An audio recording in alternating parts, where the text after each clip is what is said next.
فیصل ڈوگر نے بظاہر اپنی پریشانی چھپائی، اس خوف سے کہ شاید علیزے اندر جاگ رہی ہو اور اس وقت اس کی حالت ایسی نہیں کہ صدمہ پہنچایا جائے۔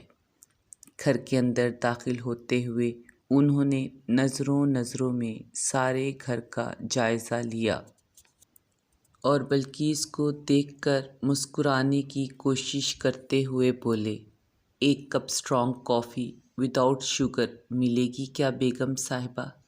آج بہت تھکاوٹ ہو رہی ہے۔ بلقیس بہت کچھ پوچھنا چاہتی تھی مگر فیصل کی حالت دیکھ کر خاموش ہو گئی۔ کافی بنا کر جب کمرے میں پہنچی تو دیکھا کہ فیصل کپڑے بدل کر کسی کے ساتھ کال پر مصروف تھے۔ چند سیکنڈ لگے اسے جاننے میں کہ کال کی دوسری طرف علیزے کے والد تھے۔ فیصل ان کو جو بتا رہے تھے بلقیس کے پیروں کے نیچے سے زمین نکل گئی سن کر۔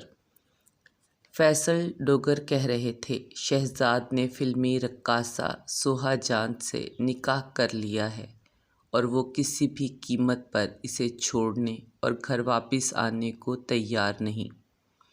انہوں نے اپنے حتمی فیصلے سے بھی ان کو آگاہ کر دیا کہ میں نے شہزاد کو کہا ہے کہ یا اسے رکھے یا علیزے کو۔ آپ سے گزارش ہے کہ صبح 8 بجے تک لازم ہمارے گھر پہنچ جائیں۔ میں آپ دونوں سے کچھ بات کرنا چاہتا ہوں تو بہتر ہے کہ آمنے سامنے بیٹھ کر ہو۔ میں نے کچھ فیصلے کیے ہیں مگر علیزے اور آپ دونوں کی مرضی کے بنا ان کو پایۂ تکمیل تک نہیں پہنچا سکتا۔ کال پر معظم عباسی نے کیا کہا نہیں معلوم۔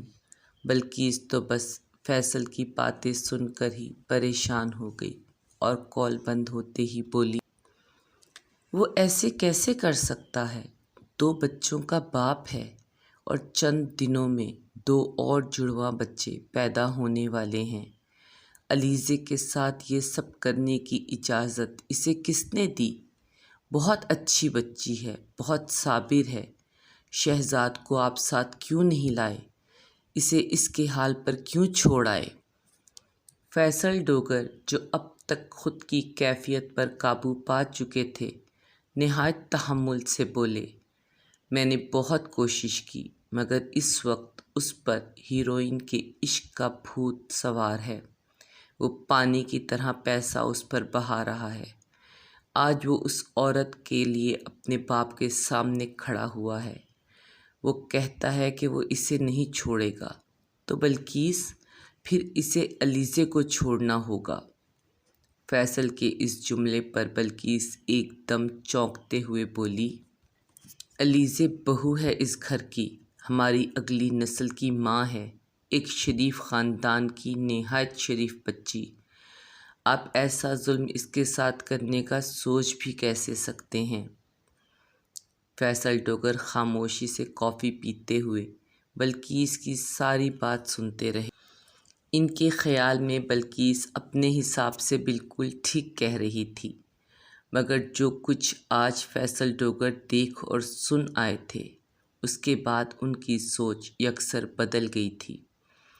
وہ کافی کا مگ میز پر رکھتے ہوئے بولے، علیزے کیوں ایک ایسے انسان کے نام پر زندگی برباد کرے جو اس کی بے لوث محبت اور قربانیوں کے قابل نہیں؟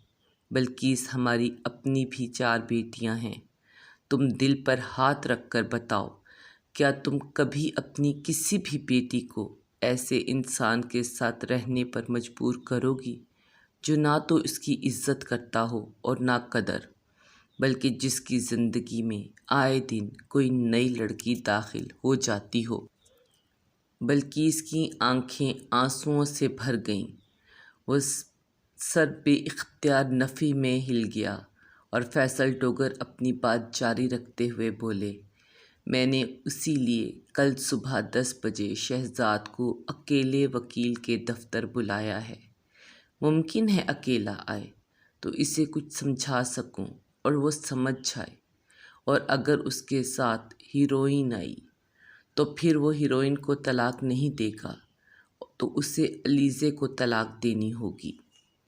بلقیس بہت بے چین ہو گئی مگر وہ کچھ بولی نہیں۔ اگلے دن صبح فیصل ڈوگر نے علیزے کو پیغام بھجوایا کہ ناشتہ ساتھ میں کریں گے آج، ورنہ علیزے کی صحت کو دیکھتے ہوئے اسے کوئی بھی جلدی جگائے تو بلقیس ناراض ہو جاتی تھی، مگر آج وہ خود علیزے کو جگانے گئی کہ فیصل اس کے ساتھ ناشتہ کرنا چاہتے ہیں۔ علیزے کو سن کر تھوڑی بے چینی ہوئی مگر بلقیس نے ٹال دیا کہ سب ٹھیک ہے۔ علیزے فریش ہونے چلی گئی اور بلقیس ناشتے کی تیاری دیکھنے کی غرض سے چلی گئی۔ جب علیزے ناشتے پر آئی تو فیصل نے اسے اپنے پاس بٹھا کر سمجھانے والے انداز میں کہا، تم میری بہو نہیں بیٹی ہو، اور مجھے یقین ہے کہ میری بیٹی میری ہی طرح مضبوط اعصاب کی لڑکی ہے، اور یہی بات تمہیں دوسری لڑکیوں سے مختلف بناتی ہے۔ ابھی اتنی ہی بات کی تھی کہ علیزے کے والدین کے آنے کی اطلاع ملی۔ فیصل نے ملازم سے کہا، انہیں یہیں ناشتے کی میز پر لے آؤ۔ علیزے یہ سب دیکھ کر حیران سے زیادہ پریشان تھی۔ اسے کچھ سمجھ نہیں آ رہا تھا کہ کیا معاملہ ہے، اتنی سویرے اس کے والدین کیوں آئے ہیں، اور فیصل ڈوگر کیا کہنے والے تھے کہ رک گئے۔ سلام دعا اور رسمی جملات کے بعد سب ناشتے کی میز پر بیٹھ گئے۔ گرم گرم ناشتہ لگنے لگا۔ آملیٹ، فرائی انڈے، ڈبل روٹی، پراٹھے، حلوہ پوری، فریش جوس، پھل اور چائے وغیرہ۔ ناشتے کے دوران معظم عباسی نے فیصل ڈوگر کو دیکھا کہ جیسے وہ رات والی بات کی تفصیل پوچھنا چاہ رہے ہوں، اور فیصلہ جو فیصل ڈوگر نے کیا وہ کیا ہے۔ فیصل ڈوگر جو خود کو اندر سے بالکل تنہا اور خالی خالی محسوس کر رہے تھے، مسکرا کر بولے، معظم صاحب ناشتہ کیجئے، پہلے تسلی سے، پھر بہت تفصیل سے ساری باتیں ہوں گی۔